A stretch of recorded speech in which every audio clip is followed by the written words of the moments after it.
Regresamos a la sede de la Asociación de Industriales de Puerto Rico. Hemos tenido y seguimos teniendo una noche histórica aquí en un mismo escenario.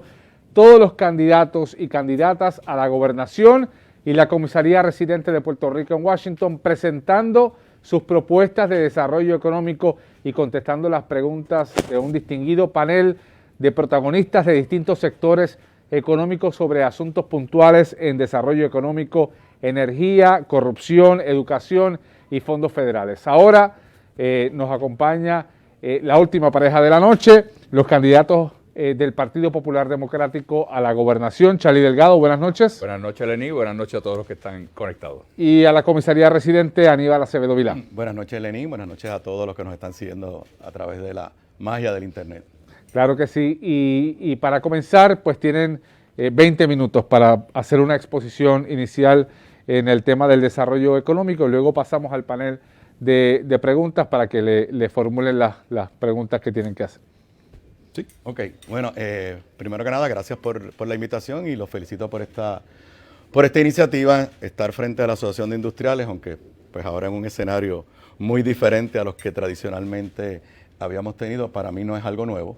En todas las posiciones públicas que había tenido en el pasado, siempre mantuve una relación de mucha comunicación y apertura con la Asociación de Industriales y con otros organismos similares. Así que me es un placer, luego de estar 12 años un poco desconectado en términos de este tipo de eventos, estar aquí otra vez ante ustedes.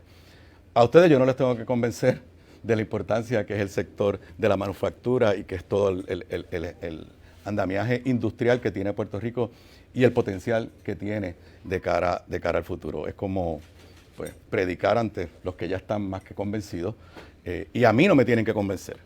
Si algo hemos vivido en estos 4 duros años, como hemos tenido huracán, hemos tenido terremotos, hemos tenido pandemia, es que todos esos eventos han afectado prácticamente todos los sectores de nuestra economía, pero el que menos se ha afectado y que en cierta medida se recuperó más rápido luego de María, se recuperó más rápido en la pandemia, prácticamente muy poco se detuvo, es precisamente el sector de la manufactura, el sector industrial.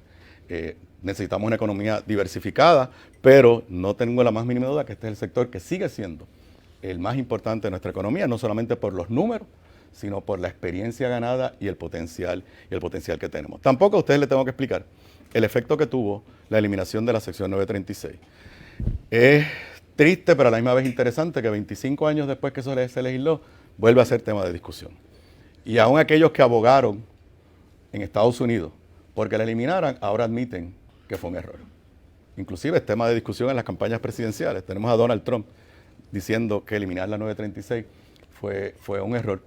Aquí pues no hemos tenido la misma honestidad intelectual de algunos que promovieron esa eliminación. Todos los que hemos ocupado la gobernación, como lo va a hacer Charlie a partir del 2 de enero, o los que hemos sido comisionados residentes, todos de los dos partidos, han tratado de lograr algún tipo de incentivo para Puerto Rico. Todos. Lo trató Sila, lo traté yo, lo trató Fortuño, lo trató Alejandro y Ricardo Rosselló lo trató en el 2017 y yo con algunos de ustedes acudimos a Washington precisamente ante la preocupación genuina que tenía el gobernador Ricardo Rosselló del efecto que podría tener la reforma contributiva que estaba a punto de aprobarse en el 2017. Sin embargo, ninguno de nosotros, porque me incluyo en ese periodo, tuvimos la oportunidad única que hay ahora. Y esta puerta se nos está abriendo y se va a cerrar pronto. Se va a cerrar pronto. Y si no hay voluntad y arrojo, se nos va a cerrar y se va. Ya salió del tren, ya salió de la estación. La pandemia, como ustedes saben, le ha abierto los ojos a Estados Unidos de una realidad, de que no están produciendo en territorio bajo bandera americana los productos farmacéuticos, medical devices, que se necesitan para esta crisis y para cualquier crisis futura. Y es allá que comienza una discusión de decir, pero es que eso no era así antes, porque Puerto Rico tenía un instrumento y nosotros se lo quitamos, la 936. Desde el 16 de marzo yo estoy hablando de este tema cuando nadie hablaba de este tema. Porque me di cuenta que es la primera vez que no vamos a tocar la puerta, decirle, dame algo para mí, que podemos ir allá, tocarle la puerta y decirle, somos parte de la solución a tu problema. Eso no lo tuvo Puerto Rico desde el 1996 que se eliminó la 936. Nunca habíamos podido decirle, yo quiero ser parte de la solución a tu problema. Y yo les puedo decir a ustedes que sí hay ambiente para darle a Puerto Rico una herramienta a Puerto Rico, especial para Puerto Rico, que nos vuelva a dar una ventaja competitiva como fue la 936, que nos ponga a competir con China, con Irlanda, con Singapur, con India, pero que también sí nos permita competir con las otras jurisdicciones de Estados Unidos que nos llevan una ventaja en infraestructura, en costos de energía, en costos de transportación, y que si nos ponen de igual a igual, no vamos a prevalecer, no vamos a prevalecer. Me place decirles que en el día de hoy, el senador Bob Menéndez, demócrata del Comité de Finanzas, junto con el senador Roger Wicker, republicano de Mississippi, presidente de la Comisión de Comercio del Senado de los Estados Unidos, presentó este proyecto. No tiene número todavía, porque lo acaban de presentar, bajo el título The Territory Economic Development Tax Credit Act. Es específica para Puerto Rico y los territorios. Pretende, si se aprueba, darle un crédito contributivo a las compañías que hagan negocio en Puerto Rico por un 40% de los salarios devengados en Puerto Rico. Permite un crédito y una deducción contributiva por la inversión en tangibles, que no es otra cosa que maquinaria, que construcción aquí en Puerto Rico. Y yo les puedo decir a ustedes, primero, senador Bob Menéndez es el campeón de Puerto Rico en el Senado. Está en el Comité de Finanzas. Roger Wicker, amigo de Puerto Rico, presidente de la Comisión de Comercio. Ya yo he hablado de este tema con Richard Neal, presidente de la Comisión de Ways and Means de la Cámara. No se sorprendan si pronto hay una versión de este proyecto radicado en la Cámara por miembros de Ways and Means en la Cámara de Representantes. Yo sé, y probablemente se lo dijeron aquí, que la comisionada residente tiene un proyecto también para traer la farmacéutica supuestamente a Puerto Rico. Pero nosotros no podemos volver a cometer el mismo error de la 936. Lo que presenta la comisionada residente simplemente nos pone a competir con Estados Unidos. Porque por la obsesión ideológica no quieren que Puerto Rico se le dé una herramienta exclusiva para Puerto Rico y que obviamente, pues si llegara a la estadidad, no podía prevalecer porque el sistema contributivo tiene que ser igual en los 50 estados. Yo tengo problemas con la propuesta de la comisionada. No es mala. No es mala. La pregunta que ustedes tienen que contestarse es, ¿vamos a optar por la menos mala o vamos a luchar por la mejor? Y esta propuesta, todo el mundo que la ha estudiado está convencido porque nos da unas herramientas para competir con China, con Irlanda, pero también con otras jurisdicciones de Estados Unidos. Roche se fue de Ponce y se fue una parte para Alemania y otra parte para Estados Unidos. ¿Por qué? Por el GILTI. El GILTI que se impuso en el 2017, que cambió las reglas de juego y que pone por primera vez a tributar las corporaciones norteamericanas que operan como CFC en Puerto Rico. Eso lo supo Ricardo Rosselló y juntos tratamos de evitarlo. Lamentablemente, pues no pudo prevalecer. Y en este momento, la contestación que ustedes se tienen que dar es si vamos a dar la batalla por lo mejor para Puerto Rico o nos vamos a conformar con algo a mitad de camino. Pero tengo otro problema con el proyecto de la comisionada. Ya se acabó la sesión, se aprobó. Se aprobó. Ella está allí. Dice que tiene el endoso de Trump. Nunca he visto una expresión de Donald Trump diciendo que respalda el proyecto de la comisionada. Básicamente, en este momento, lo que ustedes tienen, ustedes, el sector industrial, asociación de industriales, lo que tienen es una promesa de que voy a traer las farmacéuticas a Puerto Rico porque Donald Trump nos las va a traer. Si alguien pues confía en Donald Trump, pues yo se lo respeto. Ustedes saben que ningún presidente tiene el poder de decirle a una empresa, desmantela tus operaciones en China y mándalas para Puerto Rico. Hermano, tiene el poder de decirle, desmantélalas y llévatelas para California. Eso requiere legislación. Eso requiere legislación. La propuesta que se presentó hoy por estos dos poderosos senadores es mejor que la propuesta de la comisionada residente. Mejor, no estoy diciendo que la de ella es mala, es mejor. Pero si la de ella es buena, ¿por qué no está legislada? ¿Por qué no está legislada? Yo les puedo asegurar a ustedes que en el Congreso de los Estados Unidos, por primera vez, hay ambiente para volverle a dar a Puerto Rico una herramienta que atraiga la inversión y la generación de empleos que queremos. Pero si los funcionarios que elegimos no cree en esto, pues no va a ir para ningún lado. Esa es la realidad. Esa es la realidad. Así que para mí esta es mi principal prioridad cuando llegue a la capital federal, si soy electo por el pueblo de Puerto Rico. Obviamente hay otros asuntos extremadamente urgentes, que por las limitaciones de tiempo, pues, acabamos de perder $1.000 millones en salud. 1.054 millones de dólares que hemos tirado por la borda, y la comisionada residente dijo que eso era dinero de más. Simple y sencillamente por mala administración, por incompetencia. El año que viene, para esta fecha, tenemos que pedir al Congreso que apruebe los dineros para salud por los próximos 3 o 4 años. Y eso se lo ocultaron a todos ustedes. Ni nuestros aliados en el Congreso, ni Nidia Velázquez, ni Bob Menéndez, ninguno de ellos sabía que estábamos a punto de perder 1.054 millones de dólares. Se enteraron cuando yo me enteré que recibí la carta de la gobernadora y no lo podía creer. Restaurar la imagen de Puerto Rico en Washington no va a ser fácil. El daño es más profundo de lo que ustedes creen. Ni confían en nosotros los republicanos y los demócratas, que son los que nos quieren ayudar. A mí me lo dijo Bob Menéndez los otros días en un evento virtual de mi campaña. Él me dijo, ¿con qué cara yo voy a ir a pedir dinero y a defender a Puerto Rico cuando ustedes acaban de tirar por la borda $1.000 millones de dólares? Ahora, si queremos restaurar el buen nombre de Puerto Rico, pues también hay que hacerse la pregunta si vamos a mantener en el poder los que han sido responsables de que el nombre de Puerto Rico haya quedado manchado en la capital federal. Sí, yo voy a tratar de coger el tema un poco donde lo está dejando Aníbal, y tiene que ver con el asunto de la gran polarización política que tenemos en el país. Nos está haciendo un daño que ya pasa de meramente los asuntos sociales o políticos. Esto ya comienza a llegar a un daño al mismo estructura del país de desarrollo económico. Políticas como la que describía Aníbal, que tiene toda la razón. Vemos cómo se antepone por el liderato del PNP sus ideales políticos por encima del país. Todos sabemos que las 936, el Congreso en su momento las estaba solicitando.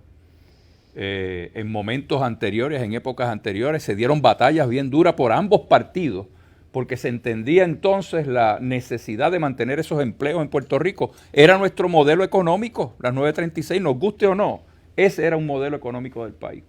Cuando las pide el Congreso, estando el gobierno del PNP en el poder, lo que hicieron fue entregarlas, porque ellos están convencidos de que cualquier ajuste, cualquier apoyo que nosotros podamos tener para desarrollar nuestra economía de los Estados Unidos, ellos lo visualizan que eso es beneficio de lo que es el Estado Libre Asociado, y si eso ocurre, pues hay que matarlo, hay que eliminarlo, porque nos atrasa la aspiración a la estadidad.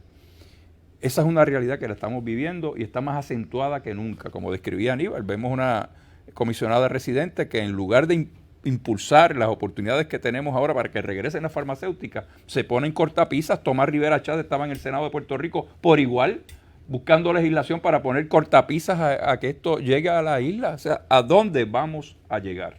Y yo creo que aquí hace falta en el país una concertación política y una concertación del sector productivo del país para poder establecer, como lo han hecho otros países que han tenido problemas profundos, como Chile, por ejemplo, que vimos cómo, a pesar de grandes diferencias políticas y sociales, lograron una convergencia de toda la sociedad y establecer unos lineamientos que, no importa los cambios políticos, se tienen que respetar. Y yo creo que Puerto Rico llegó el momento de que comencemos a hacer en esa línea, tener unas iniciativas. Hoy nosotros tenemos una economía de consumo. Eso es lo que tenemos hoy. Las economías de consumo no crecen, no se desarrollan en el mundo. Nuestra producción industrial está baja, está en sus peores momentos. Dentro de las alternativas que, como mencionaba Aníbal, pues vemos que el Congreso comienza a cobrar conciencia de lo que ocurrió al haber entregado, al haber solicitado la entrega de las 936. Hoy comienzan a ver el daño que eso le ha hecho a Puerto Rico. Nos dejaron sin modelo económico. Por lo tanto, nosotros tenemos que tener una concertación local para buscar convencer al Congreso de que necesitamos una herramienta. Si queremos pagar la deuda pública, hay que tener una economía pujante, productiva, que pueda ayudar entonces a pagar esa deuda. Y de igual manera la generación de empleo y que no se nos siga vaciando la isla del sector más productivo.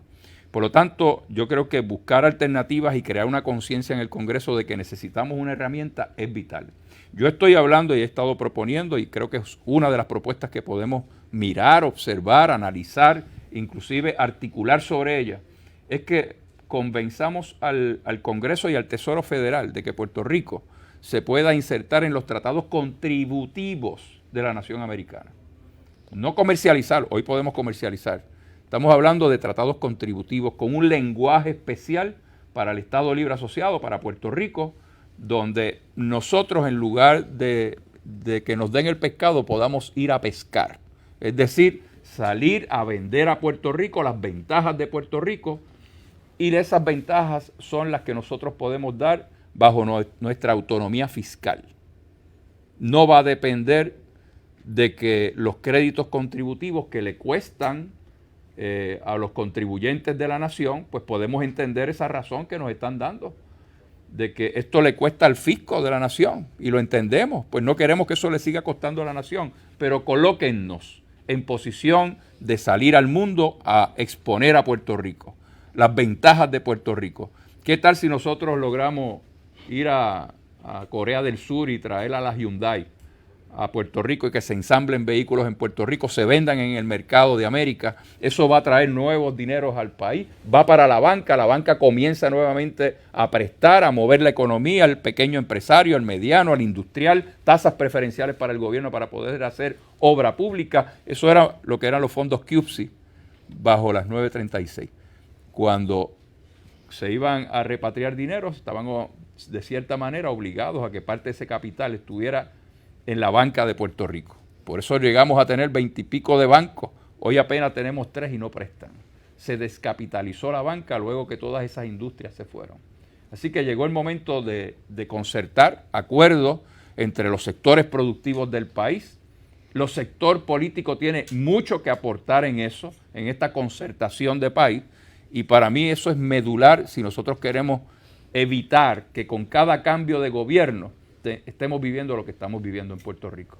Así que yo creo que tenemos que buscar la manera de que en lugar de que los incentivos que se le puedan dar por el Congreso vuelvan otra vez a ser del Código de Renta Federal, pues sean más bien iniciativas que estén dentro de nuestra autonomía fiscal, en nuestra relación con los Estados Unidos. Así que yo creo en eso. Y yo creo en esa concertación de país para poder superar los grandes retos que tenemos con un país que cada vez está más descapitalizado, donde nuestras mejores mentes se nos están yendo del país buscando mejores oportunidades. Nos estamos quedando con un demográfico que ya es mayor, que no es productivo. Por lo tanto, en la manera que nuestra economía siga en caída como vamos, pues obviamente no va a ser viable poder pagar la deuda pública. A mí me preocupa que nosotros tenemos un presupuesto de 10,000 millones de dólares.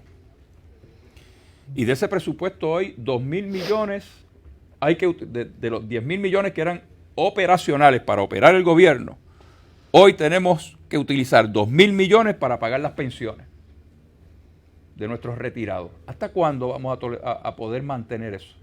De igual manera, 2,000 millones adicionales, es decir, otra quinta parte del presupuesto depende de la ley 154. Y por otra parte, si tenemos que sacar 1,000 o 1,500 millones de ese mismo presupuesto para pagar la deuda pública, ¿nos vamos a quedar con qué para operar? Con la mitad del presupuesto.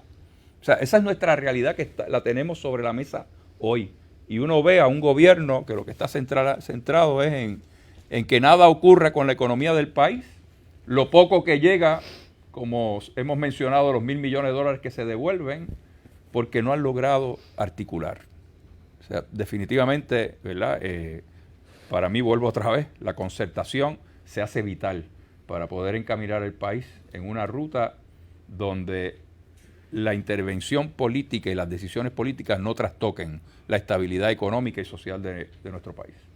Bueno, ahora corresponde que nuestro distinguido panel formule preguntas a cada uno de ustedes. Tienen 30 segundos para contestar cualquiera de los dos candidatos a las preguntas que se formulen. Comenzamos con representando al sector de los dispositivos médicos, Iliet Frontera de Boston Scientific. Hola, buenas noches y gracias por la oportunidad. La manufactura representa 50% de la economía del país, como hemos estado hablando. ¿Qué planes concretos tiene usted para asegurar que no solo se sostienen esos niveles de empleo y economía, sino que se puede crecer? ¿Y qué de sus planes despertaría ese interés sobre los inversionistas, ya sean locales o del exterior, sin perder la competitividad del país? Bueno, yo creo que volvemos nuevamente, ¿verdad? Concertar nuevamente para mantenernos vigentes. Necesitamos lograr en algunas instancias legislación local, en otras esfuerzos en Washington para lograr lo que hemos estado hablando aquí, ¿verdad? Lograr una concertación que nos ayude a que se entienda cómo estamos en un momento altamente vulnerable para Puerto Rico y nuestras industrias especialmente, ¿verdad? Lo que representa la ley 154, que es donde están ubicados ustedes. Así que yo creo que el concertar acuerdos y estrategias entre las industrias y el gobierno para lograr un entendimiento en Washington, que si no va a ser la ley 154 y los créditos que se están dando por el Tesoro Federal, pues ciertamente tenemos que buscar las alternativas adecuadas para que esta industria no solamente permanezca, sino que pueda crecer. Pero tiene que ser a base de un diálogo y una concertación para establecer cuáles serían los mecanismos específicos para lograr ese objetivo. Y yo me imagino que sobre eso va a preguntar ahora Félix Negrón de Mecktronics. Buenas noches y gracias por estar aquí con nosotros hoy. Perfecto segue a mi pregunta, ¿no? Con esto de la ley 154, ¿verdad? Que sabes que es como un 20% del presupuesto, hoy se nos anunció que hay una iniciativa para eliminar los créditos que se obtienen debido a los ingresos de la ley 154, que son unos 2 billones de dólares. Por lo tanto, si eso se elimina, ¿cuál sería el plan que ustedes trazarían para ya sea evitar que eso ocurra, ¿verdad? Porque todavía no es oficial, o para identificar otro impuesto en donde la industria puede entonces continuar pagando lo que se está recaudando? No estamos pidiendo no hacerlo, sino seguirles pagando ese equivalente, pero en donde se pueda mantener el crédito. Y finalmente, pues, si podemos contar con ustedes de ser elegidos, pues de estar trabajando con nosotros desde el mismo día 3 de noviembre para evitar que esto ocurra. Yo, si me permite, claro que sí. Yo recibí el documento ayer. Yo me enteré ayer de que ya eso estaba circulando.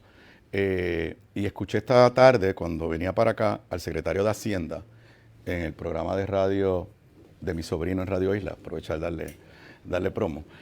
Y yo escuché al secretario de Hacienda decir que ellos se enteraron, igual que te enteraste tú y me enteré yo. Y tengo que ser honestamente, porque es que uno o dice las cosas como son, o seguimos mirando para el otro lado y el país se nos sigue cayendo. La gobernadora ha ido una vez a Washington, para esta fecha el año pasado, y fue a reunirse con el secretario del Tesoro. Y el secretario del Tesoro lo que le dijo fue: esto se va, tráeme un plan. Aquí ustedes estuvieron a la comisionada residente. Quisiera pensar que les dijo cuál es el plan, o si ella sabía. Entonces, ¿en qué cabeza cabe que nosotros nos creamos que Donald Trump nos va a traer la farmacéutica y hoy hacen esto? O sea, por amor a Dios, por amor a Dios. O sea, aquí lo que tenemos es la incompetencia que nos sigue destruyendo. Lo menos que debemos exigir es, oye, hasta que salgamos de promesa, mantengan ese crédito. O sea, ¿cómo nos van a obligar a empezar a pagar la deuda y por otro lado nos van a quitar 2.000 millones de dólares? O sea, lo menos, el primer paso. Y si les puedo decir que a lo mejor esto va a requerir acción congresional, porque el Congreso está por encima del Departamento del Tesoro. Pero no ha habido ninguna iniciativa. O sea, yo no tengo, y estoy seguro que Charlie tampoco, acceso a qué está pensando la comisionada residente, qué está pensando la gobernadora, qué está pensando el secretario de Hacienda. Yo igual, digo, ustedes quizás saben más, porque sé que ha habido algunas conversaciones. Yo había oído que se están hablando, renegociar los acuerdos. Pues ya llegó la hora, y en ese sentido, pues hay que también, ustedes tienen que exigir responsabilidades. Sí, y yo en ese punto quiero dejar claro, ¿verdad?, que nosotros, cuando hablo de concertación es porque hay que hacer concertación, y yo quiero que se sepa, ¿verdad?, y quede claro de que bajo mi gobierno, nuestro gobierno, vamos a buscar y permanecer en este diálogo continuo. O sea, lo que ocurrió en el 2010 con esta aprobación de la ley 154, fue un golpe de traición a unos acuerdos que se hicieron con unas industrias que está en juego otra vez la credibilidad de Puerto Rico. O sea, ¿qué industria a nivel mundial puede mirar a Puerto Rico cuando cambiamos las reglas de juego en la novena, no en la novena, a mitad de juego? O sea, obviamente se ha generado un ambiente muy negativo y sobre todo cuando se hace sin ninguna consulta, sin tener una deferencia de hacer una llamada, de explicar estamos haciendo esto, tenemos esta necesidad. O sea, simplemente fue una puñalada a la industria y una puñalada a la credibilidad de Puerto Rico. Esto no es poca cosa, fue demasiado duro y ya hoy estamos viviendo esas consecuencias. Yo quiero asegurar que bajo nuestra administración va a haber estabilidad y vamos a caminar juntos para estabilizar el país y la industria es vital para esto. La próxima pregunta la formula Waleska Rivera en representación de la industria de la construcción de Danosa Caribbean. Buenas noches y un placer tenerlos aquí en Industriales nuevamente. Se ha utilizado menos del 3% de la asignación billonaria de los fondos CDBGDR, destinados a obras de infraestructura crítica que tanto necesitamos, a casas para familias que todavía tienen como techo los toldos azules desde María. ¿Qué medidas específicas tomaría para eliminar la burocracia en el uso de estos fondos y asegurar que se utilicen materiales fabricados en Puerto Rico y mano de obra local? Tengo mucho que decir en eso. Yo iba a decir, aquí hay un alcalde que lo ha sufrido, así que... Tengo mucho que decir en eso. Es bueno que conozcamos que hay más de 9.000 proyectos destruidos por María a través de los 78 municipios de Puerto Rico. Cuando CDBG trae estos fondos a Puerto Rico, la dinámica, porque los municipios manejamos esos fondos todos los días, todos los años, se hacen vistas públicas para la utilización de ese dinero a través de un plan que se le presenta a HUD. Todos los alcaldes participamos de esas vistas públicas. La petición fue que la delegación fuera como siempre a los municipios para nosotros levantar nuestros proyectos. Pues no, el gobierno dijo, parece que salivaron al ver tantos billones de dólares y dijeron vamos a concentrar los 9.000 proyectos bajo vivienda local y como no tenemos manera ni sabemos cómo manejar esos fondos, pues vamos a crear el COLTRE.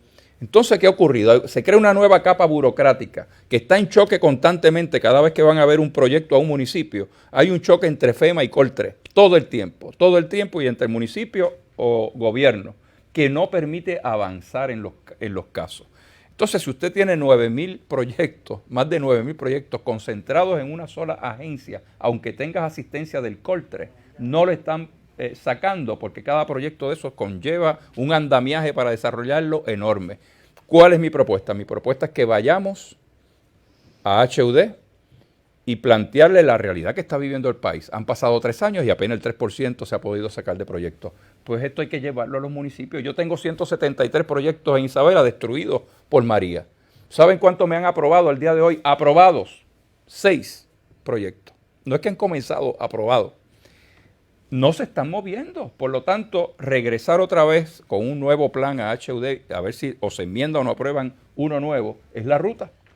Es que este dinero llegue a los municipios del país. Vamos a la pregunta en representación del sector de la energía con Ramón González de Empire Gas. El alto costo energético, buenas noches, y Buenas gracias noches. por la oportunidad, Aníbal, compañero de la escuela, y Gracias a ustedes por la invitación. Charlie, de allá de Isabela, muchas gracias. El alto costo energético en Puerto Rico reduce el desarrollo económico de industrias y representa un alto costo operacional. Como compañía puertorriqueña que somos del sector energético, proponemos convertir las 8 turbinas de la planta de Mayagüez que están en diésel a propano, que es un combustible limpio, y serviría de transición obviamente para las renovables oportunamente, porque renovables no puede ser mañana inmediatamente, ¿no? Esto tomaría más o menos como 6 meses en hacerlo, o sea que sería algo rápido. La inversión sería privada, no sería pública. De ser electo gobernador y con el apoyo del comisionado, ¿usted entiende que puede llevar a cabo este proyecto dentro del marco de su primer año como ejecutivo? Yo no descarto evaluar todas las posibilidades y alternativas que tenemos, porque estamos en medio de una situación que hay que evaluar toda posibilidad. Muy bien, podría servir, ¿verdad?, como un proceso de transición. El enfoque tiene que ser movernos a las renovables, ¿verdad?, como lo está haciendo el mundo. Obviamente, moverse a las renovables de manera rápida no es posible, ni en Puerto Rico ni en ningún lugar del mundo. Son tecnologías que están en pleno desarrollo, en pleno avance. Por lo tanto, hay que seguir viendo las diferentes alternativas que se tienen, comenzar a implementarlas, y una de las posibilidades que podríamos analizar es hacer ese tipo de transición en lo que se llega entonces a optimizar lo que son las alternativas de las tecnologías renovables. Pero definitivamente hay que tener la suficiente prisa para saber que tenemos que comenzar con una estrategia definida, como ya se ha comenzado a hablar. Sabemos que no ha surgido, no se ha brindado mucha información de las estrategias que están llevando a cabo en estas negociaciones con Energía Eléctrica y el gobierno. Hay mucha secretividad, pero lo cierto es que yo visualizo que el implementar los microgrids en diferentes áreas de la isla hay que hacerlo, y de igual manera la conectividad a través de las residencias, de los techos, como se le llama, pues también es una alternativa de futuro. Yo solamente quisiera añadir, en el lado federal, hace 2 semanas, se anunció pues una inversión de 10, 12 mil millones de dólares, mayormente para energía eléctrica y una parte para infraestructura escolar. Número uno, la noticia fue que ese acuerdo se hizo un año más tarde, porque eso suponía que se hubiera hecho el año pasado para esta fecha. Pero a mí lo único que me preocupa es que no vayamos a volver a caer en los tranques burocráticos que estamos viendo con los fondos CDBG. Y ahí sí yo, aparte de lo que haga el gobernador y su equipo acá, yo veo mi función, y ya lo hice una vez, como comisionado residente. El comisionado residente representa a Puerto Rico en el Congreso, pero también lo representa en el Senado y lo representa en las agencias del gobierno federal.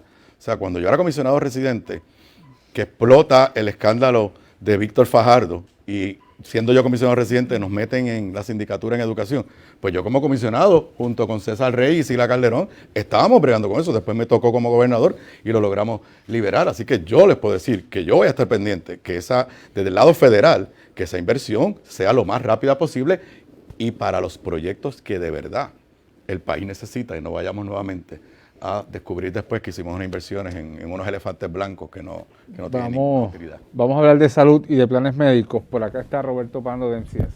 Buenas noches a ambos y gracias por la oportunidad.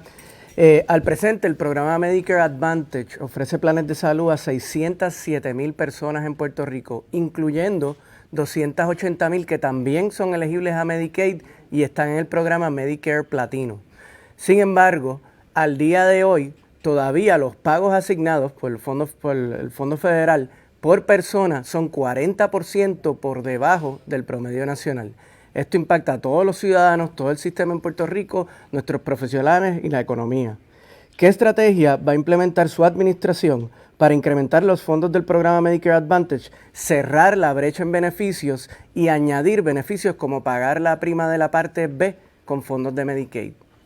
Siendo este un tema esencialmente federal, pues lo dejo en principio con Aníbal. Sí. Ok, solamente para récord histórico, cuando se hizo la reforma de Medicare bajo George Bush, era comisionado residente, que fue cuando se legisla la parte D y se crean los programas Advantage. Y desde el punto de vista del participante de Medicare, yo logré que Puerto Rico aplique en igualdad de condiciones. Luego de eso, ninguna otra reforma que se ha hecho en Estados Unidos de bienestar social le ha aplicado a Puerto Rico en igualdad de condiciones, porque cuando vino Obamacare, yo fui de los que me creí que nos habían hecho participar en igualdad de condiciones. Yo me lo creí. Y después descubrí que sí, que en términos de nuestros planes privados, y yo no tengo ningún problema con eso, nos pusieron todo lo que había que cubrir, pero no se dio el exchange, no se dio todo lo demás. Así que la última vez que hubo una reforma de salud en Estados Unidos, yo logré como comisionado residente, y por eso Medicare Platino se implantó bajo mi gobierno. Porque como yo ayudé a crear el Medicare, la parte de momento yo dije, espérate, es que yo tengo aquí unos que tienen Medicaid, unos que tienen Medicare, vamos a juntarlo. Esto obviamente en la primera etapa hay que hacer un esfuerzo para convencer a CMS de que de verdad los reembolsos que están dando en Puerto Rico no son los adecuados. Pero de ser necesario o poner presiones desde el Congreso, Puerto Rico tiene muchos aliados en el Congreso, hay que ponerle presión a CMS y si no, pues hacer los esfuerzos para, pues entonces por la vía legislativa, ordenarle a CMS que haga una revisión de la fórmula. Pero que estemos claros, o sea, yo entiendo el problema y obviamente el problema se empieza a desarrollar porque se legisla en el 2002, 2003, tú te acordarás más que yo, 2003, cuando yo vengo como gobernador empiezan todos los regulations.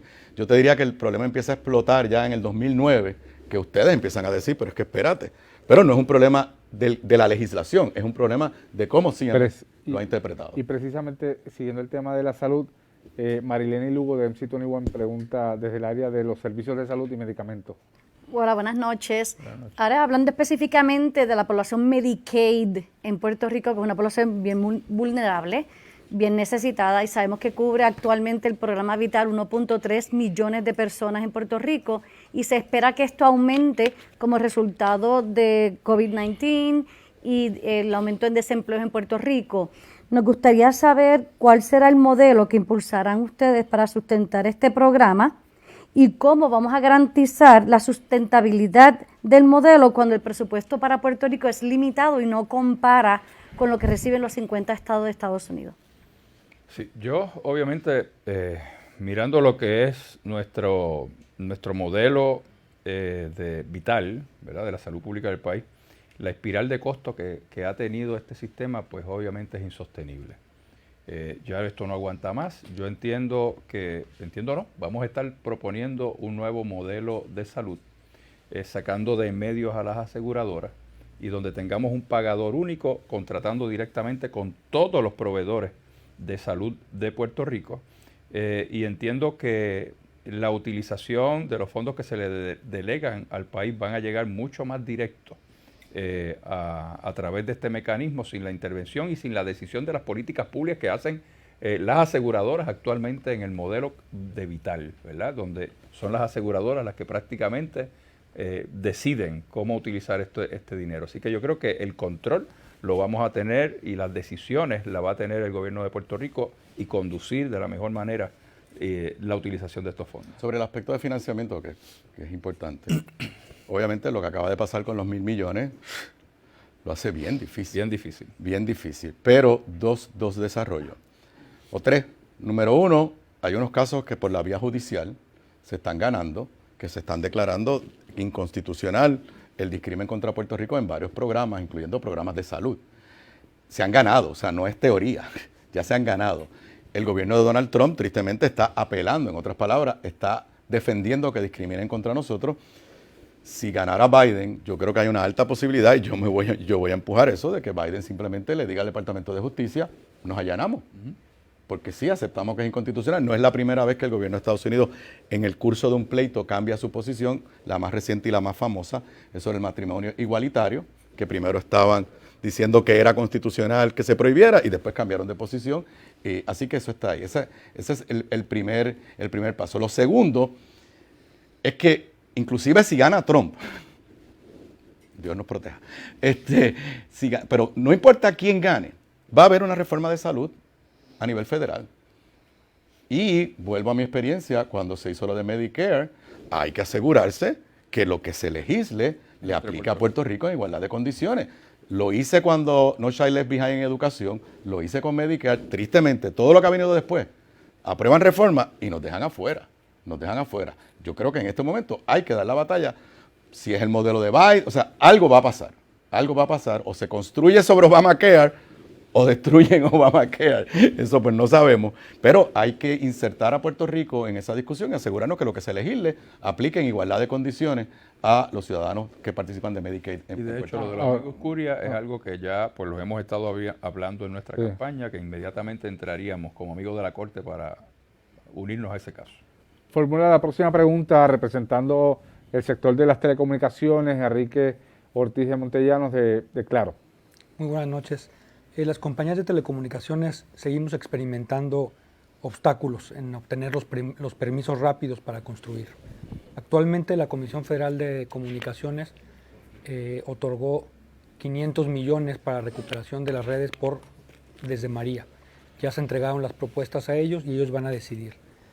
Y tiene plazos específicos para que las empresas que ganemos esos fondos construyamos esas redes y llevemos internet a todas las casas de Puerto Rico. La pregunta que le hago es, ¿qué propuesta tiene usted para mover a Puerto Rico de la teoría a la práctica y tener un sistema de permisos que agilice este proceso y no se vuelvan a perder fondos que ahora no están del lado gubernamental, sino del lado privado, pero que podamos ejecutar esa inversión rápido.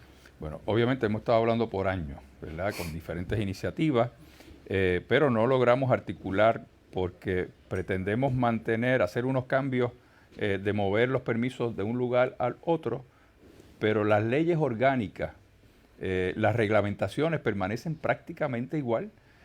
Por igual, si vas a pasar por un permiso, el personal que está atendiendo, y estoy yendo a lo práctico, el personal que está atendiendo estos casos que se someten para los permisos que sea, no solamente, ¿verdad?, en el caso que nos trae atención, vemos que estos mismos funcionarios tienen otras funciones dentro de sus agencias, no están atendiendo necesariamente los casos que se someten para permisos y endosos. Yo creo que tenemos que centrar en un solo lugar el otorgamiento de estos permisos, la evaluación y un personal que esté exclusivamente para atender estos casos y poder acelerarlo y comenzar con un proceso de mover la economía. Por ejemplo, y no es la pregunta, pero lo trato de añadir también, vemos cómo el comercio al detalle, que presenta grandes problemas cada vez que va a abrir un negocio, una pyme, pues vemos las grandes dificultades que se pasa, a veces más de un año para que se le dé un permiso.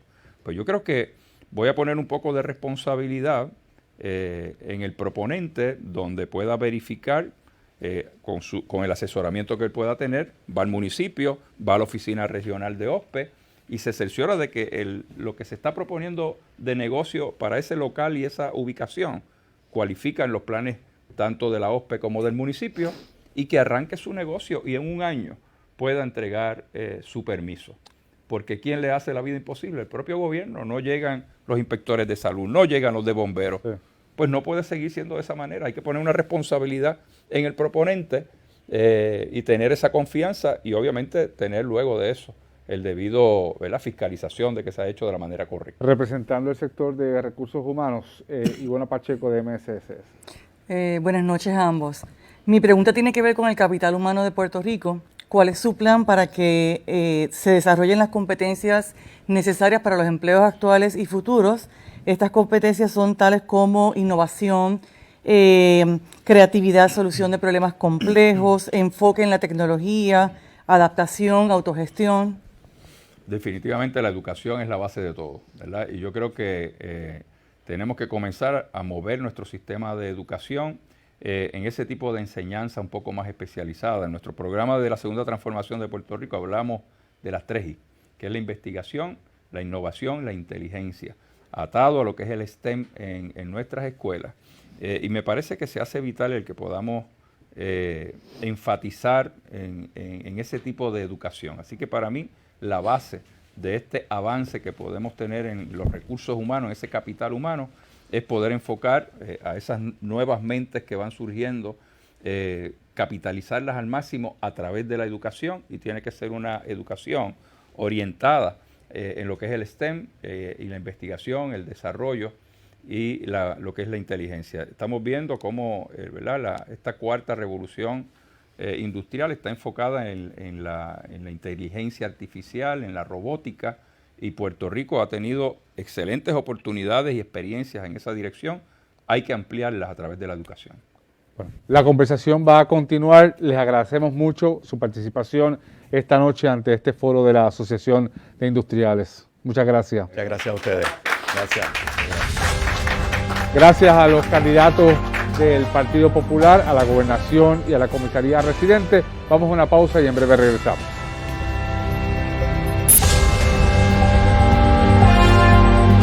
Bueno, regresamos. Esta noche ha sido histórica aquí en la Asociación de Industriales.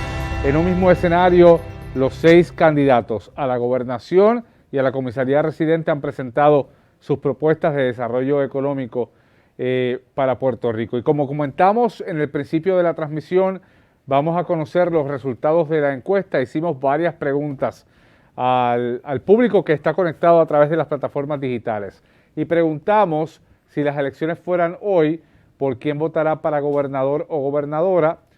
Los resultados están acá. Charlie Delgado 30%, Pedro Pierluisi 20%, Alexandra Lugaro 10%, Juan Dalmao 10% y el doctor César Vázquez 4%. La segunda pregunta era si las elecciones fueran hoy, ¿por quién votaría para comisionado o comisionada residente? Los resultados para el licenciado Aníbal Acevedo Vilá, 75%, 30% para Jennifer González, 30% también para la doctora Sayida Jordán de Victoria Ciudadana, 20% para el candidato del PIB y 10% para la candidata del Proyecto Dignidad. Y la última pregunta era, ¿entiende usted que los candidatos respondieron las preguntas formuladas? Sí, el 60%, no el 30%. Interesantes los resultados, no sé, a ustedes no les pregunto. Y con esto hemos llegado al final de la transmisión histórica de Juntos y en Acción por Puerto Rico, traída a ustedes por Industriales de Puerto Rico, Guapa Televisión y Management Events. Esta noche quedó plasmado y para la historia el compromiso de cada uno de los candidatos y candidatas a la gobernación y a Washington con el sector industrial del país de cara a las elecciones del 3 de noviembre.